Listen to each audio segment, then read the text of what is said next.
Something had been bugging me all day. Something important. Something that I should remember, but couldn't.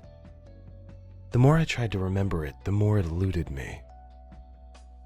Typically, if traffic allows, I would be at the station by 7, topping up the thermo before anyone in my squad even pulled into the lot.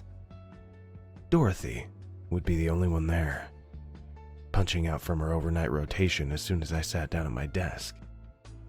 But traffic today was hell. So I got there at about 7:15, and Dorothy looked at me with a smirk, as if about to comment on my uncharacteristic time of arrival. 7:30. I stared at the calendar. The 5th of March. Still couldn't put my finger on it. What was it about today? I searched my desk for clues. Somewhere among the mountains of unorganized paperwork and general desktop clutter, my badge, pictures of my wife, statements, court briefs. Click. I was supposed to be at the courthouse. How on earth did I forget? I checked the time. Shit. 7:45. I was going to be late, but better late than never. I rushed out of the building and into my cruiser. It's a 20-minute drive. I made it in 10:15. Coffee was cold. I took a gulp anyway. Lucky guy was off the hook. Entrapment. What a fucking joke. His buddies aren't going to be as lucky. I walked to my cruiser and noticed cars on the road decelerating as they passed by. They always do. Except for that one guy in the black Camaro. He was going at least 15 over. Someone else will get him. I reached into my jacket for a piece of Nicorette. Nothing. Click. I left them on the kitchen counter again. This is the second time this week. Rowley smokes. I'll get one off him. 2 o'clock. Rowley was still on patrol. I was tempted to radio him in, just to get a smoke. The craving made me agitated as hell. At 2:45, I was summoned to the captain's office about a death threat. A death threat made to me. Apparently, not taking a bribe from the cartel was a death penalty. I declined his offer for time off, but agreed to stop overworking myself. 4:30. The station seemed quieter than usual today. Something seemed off. A weird vibe in the air.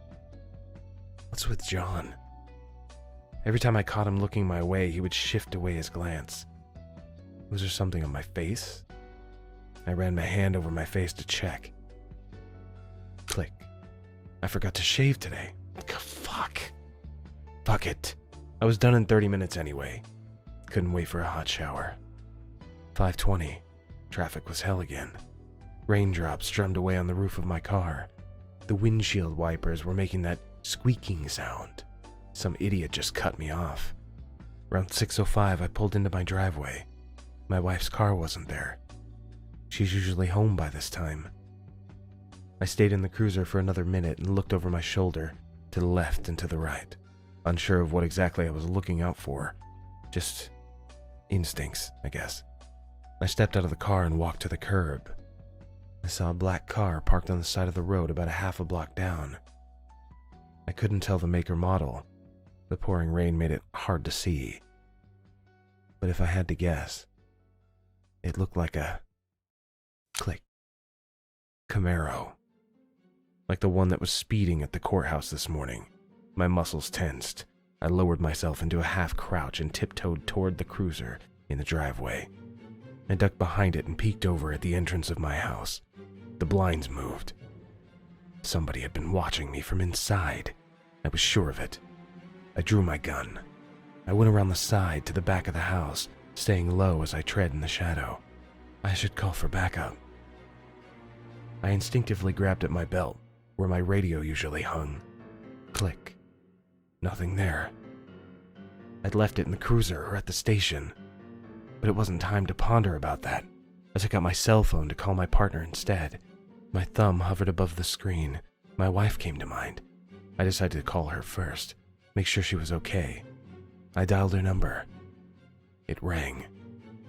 The phone was in the house, but nobody picked up.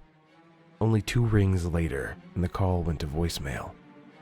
A heavy feeling weighed on my chest. The black car, the death threat, the feeling that bothered me all day. I pointed my gun straight in front of me and took 3 steps back. Then I ran forward and kicked the door in the spot next to the knob. The door flew open. A split second later, someone jumped out from the side. My finger was already on the trigger. I pulled. Bam! 6:15. The lights came on. Dorothy screamed. Rowley slowly rose from behind the counter. The others came out of hiding. Their mouths were wide open, but no one said anything. My wife lying in a pool of her own blood in front of me. Click. It was my birthday.